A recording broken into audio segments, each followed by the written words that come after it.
to know that the pain of disappointment is temporary, but the suffering, the story that you make about the disappointment is the thing that lingers, and you recognize you're no longer going to create the suffering, then you can take those leaps again, and you can, I say hope, but for me, I shifted over the hope. It's the knowing that it's going to work out, knowing that if it doesn't, you can transcend it, you can transmute it, you can turn it into something, as long as you don't give up, as long as you don't get stuck in the disappointment. Thanks to Sana Skin Studio for supporting the No podcast. Sana is a skin studio that is shifting the relationship with your skin and your products through goal-driven facials, real guidance, and clean skincare. Stay tuned for our promo code so you can receive $25 off of your first facial at Sana Skin Studio. Welcome to the No Podcast with me, Nikki Spo. You're here and you're supposed to be here. If you're new to listening in, welcome. And if you're a subscriber and tune in all the time, welcome back. You are listening to The No, not in the know, The No, where it is not about knowing everything, but about coming to know ourselves. That deep sense of inner knowing, which we all crave, and that I believe by having and listening to empowering conversations, that we are all inching closer to finding within ourselves that way of being, or simply knowing. I'm your hostess, Nikki Spolstra, and if you aren't already subscribed to the show, now is the time to click subscribe on whichever platform you're listening in on, so that you never miss an episode and we get those downloads, which helps to put our thoughtful and thought-provoking conversations in front of a wider audience. Today, we've got a magical human joining us, Jocelyn Sandstrom, who specializes in quantum energy, neuro-linguistic programming, and neurological reprogramming. Wow, have I needed this in my life. And I gotta say, I have a little bit of experience with these practices in healing from some really heavy and tough life experiences of my own. So I'm really excited that you all get to hear from Jocelyn today. If you're looking for deeper connection, which I believe so many of us are, there is a space for you where you can be yourself, come home to yourself, and have a beautiful crew of women supporting you on your journey. We all are becoming her. We are all finding the it energy within ourselves, because she, that woman you want to be, the highest version of yourself and your integrity, she is us. And together we are becoming her. We are becoming the her of our highest desires. In our exclusive online women's community, we are talking about all of life's chapters in a safe and supportive space. We are coming together for webinars from experts in the wellness industry, and we have endless resources available to help you on your biggest, greatest, most glorious homecoming of your life. And I have a special gift for my audience, specifically for my podcast listeners, a lifetime discounted rate to access our group, Becoming Her. I will link the details in the show notes, and I will hope to see you there. If you have any questions, you can always send me a DM on Instagram at Nikki Sapspo. I'm pretty good at getting back to every single message that I receive. I look forward to having you on this journey with us. So with all of the work that I have tried to do on myself over the years, including work on shifting my own neurological pathways, I am so excited to interview Jocelyn. Jocelyn Sandstrom is the founder of Wellness and Metaphysical, which is a community-driven platform that promotes a higher level of consciousness through expos and retreats. Since 2010, she has been providing quantum energy sessions and teaching neuro-linguistic programming, neurological repatterning, and Millennium Method to her clients globally. Jocelyn specializes in coaching and mentoring others to release deep-rooted issues from their past that are holding them back, building not just next-level success, but also deep fulfillment. I'm so grateful to have the opportunity to pick her brain today and come to you guys with some tangible takeaways. This is a gem right here, so let's get going with Jocelyn Sandstrom. Jocelyn. Thank you so much. Yes, Thank Jocelyn, you so welcome so much to the No, where it is not about knowing everything, but about coming to know yourselves. I'm so grateful to share time and space with you. Thank you. And everything you said is exactly why I was so drawn to you, because it's just that knowing of yourself, not knowing everything, but knowing yourself. And once you know that, everything opens up.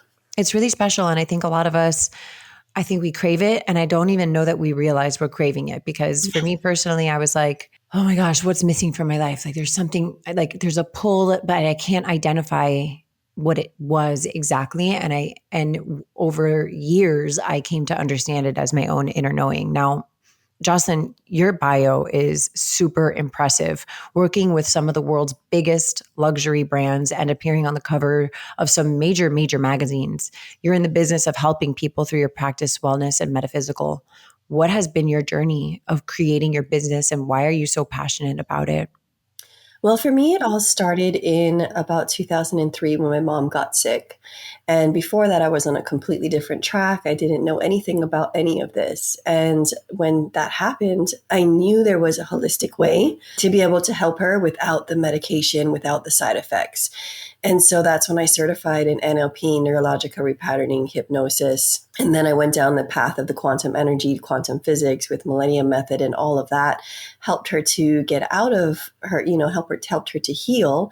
But then also simultaneously, I started working on my career and created something beyond my wildest dreams. And then through all of that, through helping my family, through helping my mom and my career, I decided I wanted to really ripple that out into the world and help. And that became my passion. And you know how you said you were looking for something all those years? I was doing the same thing. Yeah. I thought it was success, money, accolades, all these things. And I kept trying to think that that was the thing that was going to create that fulfillment within inside of me. But it wasn't. I was on the top of my career and I had anxiety and I had depression behind the scenes, and everybody was like, oh, it's so amazing. And I'm like, yeah, it looks amazing. But on the inside, what I'm doing to myself in my head, what I'm doing to myself behind the scenes is not healthy. Right. And so once I shifted that, oh gosh, it was like a breath of fresh air.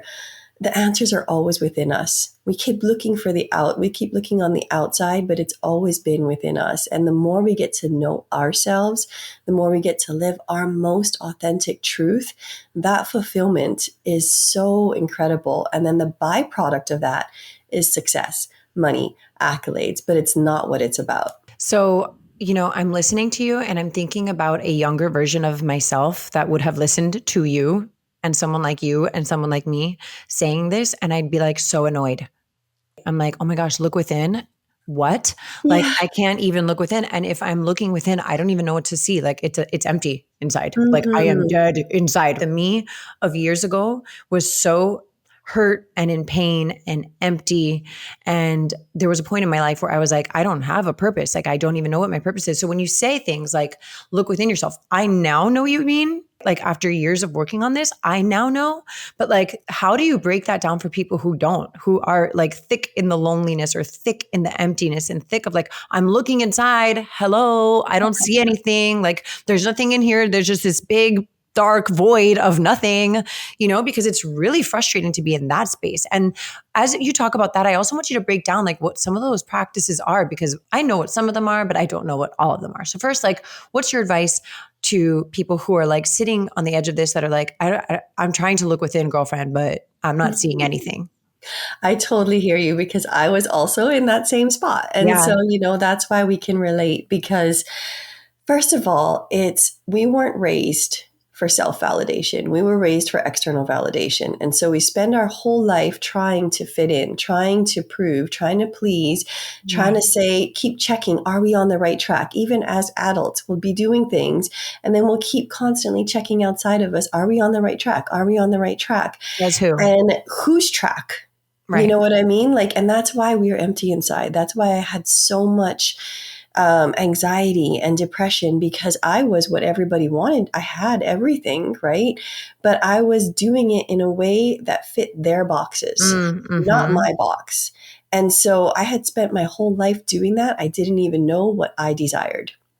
There is a funny thing from Runaway Bride that explains it in such a simple way. And there's a scene Julia Roberts, the Runaway Bride. Yes, exactly. Yeah. We love a movie reference. And there's a scene in there where Richard Gere keeps asking all of the people she left at the altar, how did she like her eggs? And they would always say, oh, scrambled like me, easy over like me, egg whites only like me. And she's like, why do you keep asking that? And he's like, you don't even know how you like your eggs. You just like the eggs the way your partner likes the eggs and all of this. So how can you know yourself? And so there's a scene where she sits down and she cooks all the different eggs, and she sits down and she discovers, what do I actually like? That's what I'm talking about in finding you. What do I actually like? What does success look like to me? If I could have anything, not what everybody thinks is successful, not what I think life should look like, but what would it actually look like to me? And you go on a journey of self-discovery. When you start discovering that, your whole life changes. When you start building the inner power from within instead of beating yourself up, because I used to beat myself up all the time. Right. I grew up with a family that compared everything. Like, why can't you be more like that? You know what I mean? And so, of course, in my mind, I'm like, why can't I be more like that? They didn't do that on purpose. That's the, Right. comparison is the biggest motivation. It gets people out of their chairs, but it also is the thing that breaks you down the most. And so once I stopped doing that and I stopped comparing and I started saying, okay, what do I love about myself? And then how do I become the person that self-validates instead of looking for validation on the outside? How do I build my inner power, not my circumstantial power? So circumstantial power is, people giving you all of the accolades and the validation and all of that, right? Inner power comes from you. Inner power comes from you loving on yourself, validating yourself, doing the things that are in alignment, discovering your authentic truth, and all of those things. When you have inner power, external power, circumstantial power is icing on the cake and you don't need it. Therefore, no one can sway you. You get to stay on your own path because you have the inner power. So all of this, there was a moment where I'm like putting my hands up because I'm like, oh my gosh, I start taking notes. I'm like, this inner power versus circumstantial power is so big. I can tell you how many adults are walking around in the world and they so heavily identify with their work. They are their work. And that's very much our parents' generation. My dad is a firefighter. He identifies still I'm a retired firefighter. And granted, I love that for him. And he has such a great sense of pride in that. And I'm proud of him for serving our community. My mom was a Pan Am flight attendant, and for her life, she identified as a Pan Am flight attendant because that was a very glamorous job to have back in the day during that time. And you just think those are just my parents. So I'm a product of them. So I grew up in my life thinking okay, well, what do I identify? And I remember thinking okay, well, I'm a dancer. I design clothing. I make art. I love music. I love all these things. And I picked one thing. And then I was like, no, I don't really like that too much. So I would try something different. And then I didn't like that so much. So I tried something different. And then I remember feeling a lot of shame around that, right?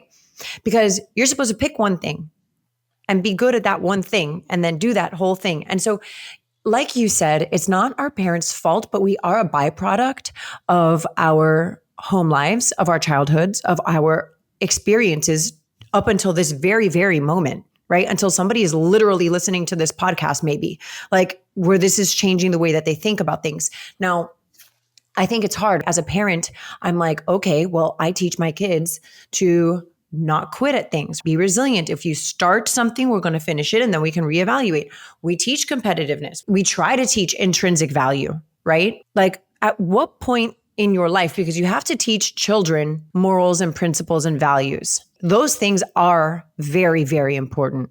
Not quitting, not just giving up, knowing when it's the right time to quit and say, you know what, this doesn't serve me anymore. I have to go.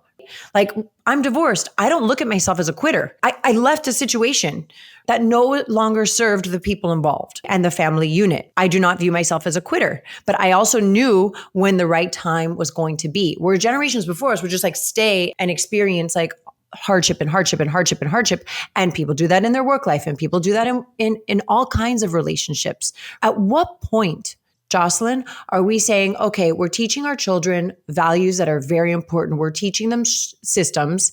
We are also giving them some of our baggage by default, whether we like it or not, no matter how evolved of a parent I am, I'm giving them some of my stuff because it's ingrained in me. And at what point are you able to encourage a human being to shift from what was into what can be? Because these neurological pathways, these neural pathways, they are difficult to break. I've done the work myself. I've done the EMDR. I've done it. I've done the hypnotherapy. It is hard to break negative and toxic and painful neural pathways from your life so that you can go on to living a bigger, better life. All right, guys, let's take a quick break so I can thank our sponsor, Sana Skin Studio, with their OG location in Wynwood and their additional locations in Fort Lauderdale and Coconut Grove. Okay, so the best way I can describe Sana is that it feels like coming home. Unlike traditional facials, Sana's facials are rooted in education, and I love this so much. Every experience I have had at Sana has been a chance for me to learn more about my skin and its needs. I love that the facials are effective while also being accessible enough to be a monthly ritual rather than a yearly splurge. This is why the Sana membership is so great. I'm honored to be able to provide our audience with a promo code. Use the code THENOGLOW for $25 off of your first facial when booking at sanaskinstudio.com and additional incentives if you book a membership. I have absolutely loved my skin healing journey with Sana Skin Studio. I'm going to start with what you were saying about your parents and how they did their best, right? And so each generation does their best. Each generation was, I believe, I truly know, was born to evolve the next. So for your parents' generation, for my parents' generation, they loved having that one thing. They loved having that stability. It was the thing that lit them up. And so the next generation, that doesn't light us up anymore. There's a different chapter for something else. And so we get to evolve through that. You said you tried this, and this. I did the same thing. And then the generation before our parents was so unstable that the stability for them was like this breath of fresh air. And then for us, the stability is so suppressing. We're like, no, we got to break out. And so to me, I don't ever think we were ever broken. I think we were exactly as we were meant to be for that chapter. And each generation gets to transcend the next. And each generation is the way they are because of the past generation. Nothing wrong with it because each generation says that was awesome. This wasn't. I'm going to, do better on this. And then the next generation is always going to find something because we're always meant to evolve. No generation to me, I think, is ever going to do it perfect because it's evolution over all of the generations. So that's the first place, is to just be like, okay, I get it. Like there was nothing wrong, but I get to do it different because I'm the next generation. Yeah. The other thing is you could be a manifesting generator. Like I love to do lots of different things and I'm a generator, but you could also be, there's manifesting generators oftentimes get diagnosed with ADHD because their gift is to go to many different things and then come back. And so once you know your human design, you also get to fall in love with your gifts that society would make wrong because it doesn't fit into the box. And so when you get to know yourself in this whole process, look up human design. You can get your free body graph on mybodygraph.com, or there's multiple websites that you can get your free human design. Gene Keys for me has been a game changer. Get your free Gene Keys graph and then buy the book Gene Keys on Amazon.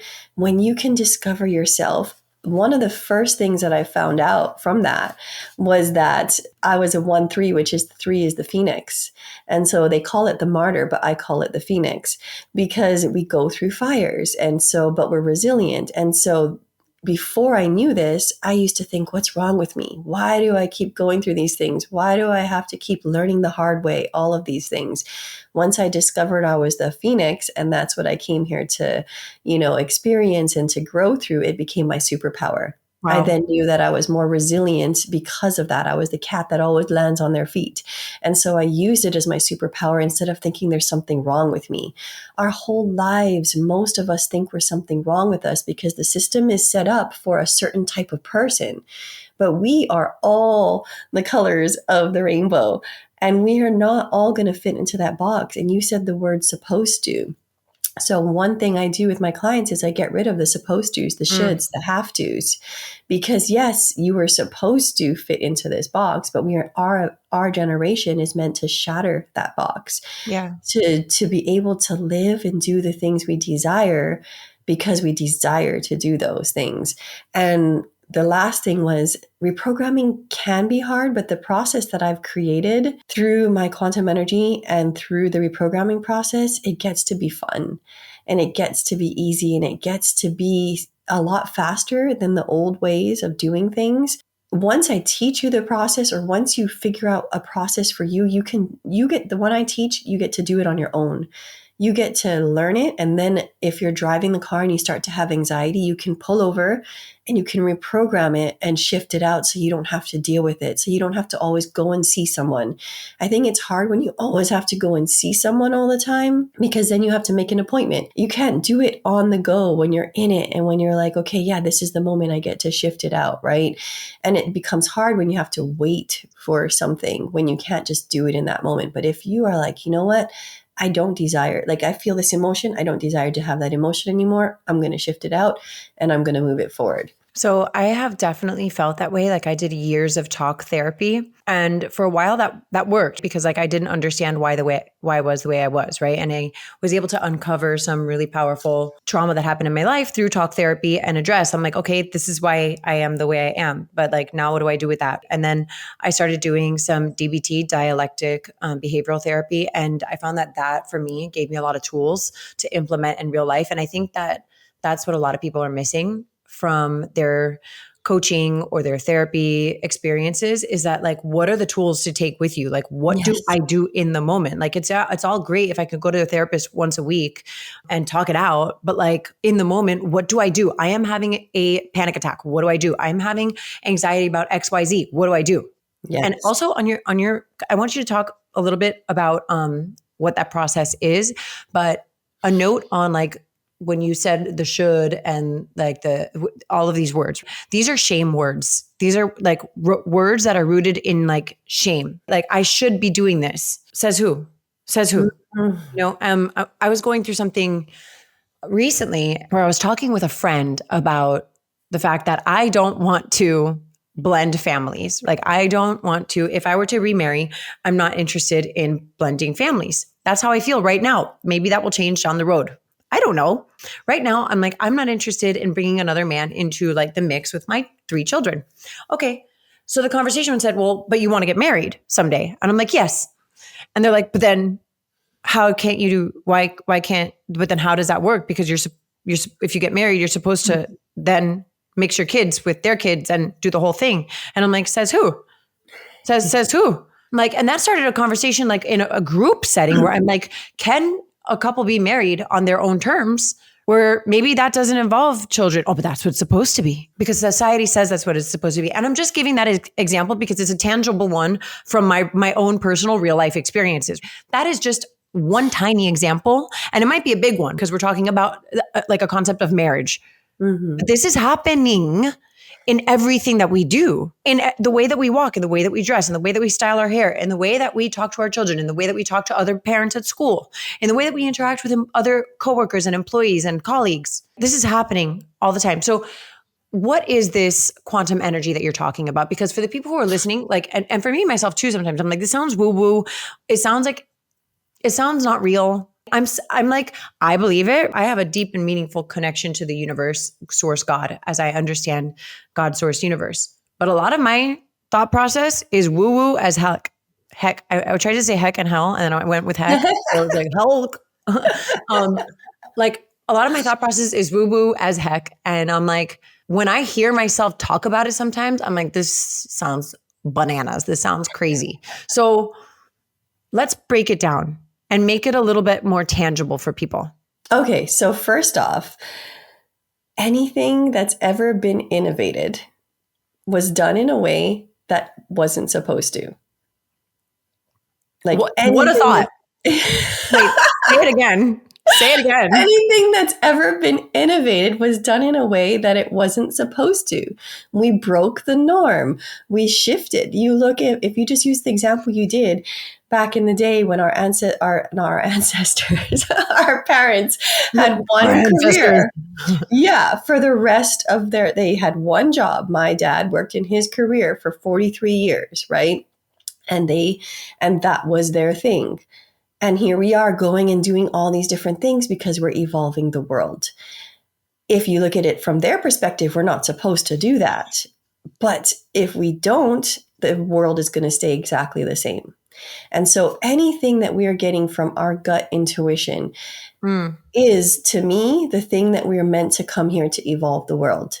And if we keep not listening to that and keep fitting inside of the box, number one, we're not going to evolve ourselves. We're not going to evolve the world. Number two, we're going to feel suppressed, depression, anxiety. We're going to live a life that's not our truth, and all the baggage that comes with that. The second thing about the woo-woo and all of that is, to me, it's all just language. Underneath it all, we know what that feels like. We put words on it. You can say quantum manifestation, or you could say luck. You could say being in the zone. You could say soul knowing, or you could say gut intuition, or I just knew, I just had a feeling. Like, to me, it's all just language on whatever we all feel on the inside underneath it all. Because, like anybody, even the people that don't believe in this at all, they'll say luck. They'll say the word, I just got lucky. To me, that's out of my power. If I say I just got lucky, then how do I recreate that?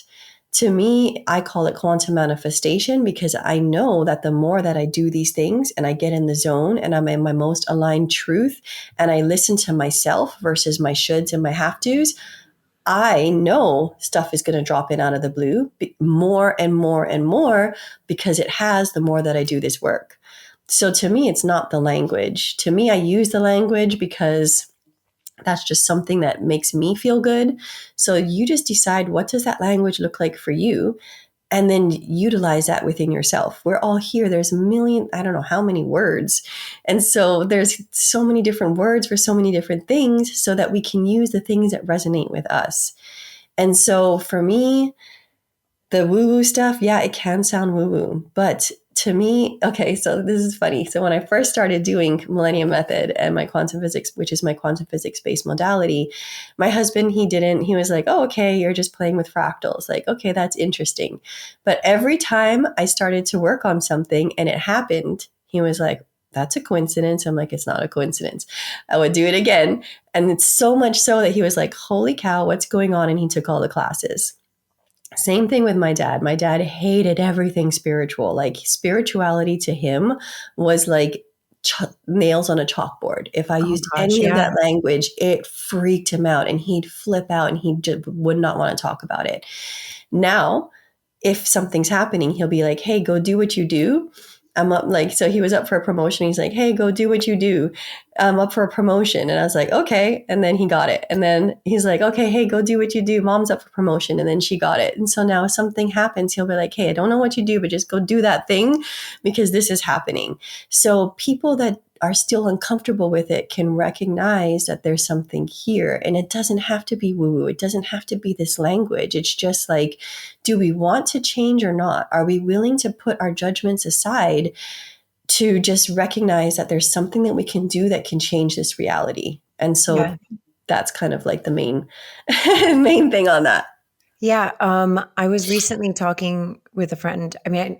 Jocelyn, I talk to so many people all the time about all of this stuff. And I feel like I'm the deep friend. So like, I'm the friend that like you call when you want to talk about these things. So I remember saying to my friend, I'm like, we are so lucky. And this is a guy, and he was like, well, I think that we make our own luck. And I'm like, yeah, it's still luck. Yes. It still was created. And so like, and this person, for example, is like very like manifestation. You know what I mean? Like, ooh, manifestation. And I'm like, it was manifested. Like you can call it what you want to call it. You made your own luck. That is literally manifestation. Yeah. Or it's just like a word. Yeah, it's just a word. It's just a word. It's the way that we like, we want to put, like you said, it's so perfect. It's so perfect to take this into consideration that it is just the language that we're putting to it, but it's all the same shit. Yes.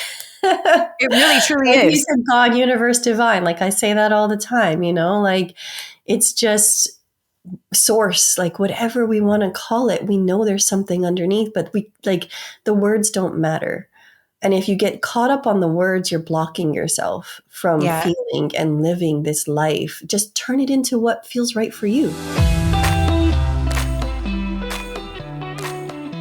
This podcast was brought to you by Sana Skin Studio. Be sure to use my code, TheNoGlow, for $25 off of your first facial at Sana when booking via sanaskinstudio.com. More than a skin studio, Sana is a movement towards healthier skin and self-love. Thank you so much for listening to The Know. If you loved this episode, go ahead and share it with a friend. Words are so powerful, and someone may need to hear what we covered today. And if you really loved this episode, please take a moment to rate the show and leave a review. Your comments are so important and valued, and they give other listeners insight on what to expect on The Know. You can connect with me personally via Instagram at Nikki Sap Spo and The Know with Nikki Spo. My hope for you today is that you are fearless in looking inward so that you can be your highest, most authentic self and go after the life of your dreams.